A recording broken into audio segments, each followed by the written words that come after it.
పరలోకమందును భూమి మీదను నాకు సర్వాధికారము ఇయ్యబడి ఉన్నది. కాబట్టి మీరు వెళ్ళి సమస్త జనులను శిష్యులుగా చేయుడి. మీరు సర్వలోకమునకు వెళ్ళి సర్వసృష్టికి సువార్తను ప్రకటించుడి.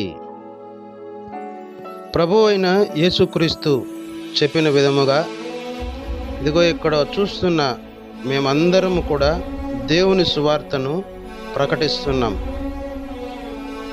యేసుక్రీస్తును నమ్ముకొని బాప్తిస్మం తీసుకున్న ప్రతి ఒక్కరూ కూడా ఆయన సువార్తను ప్రకటించాలి.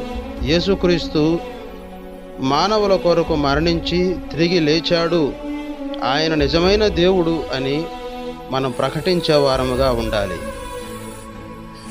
ఆమేన్.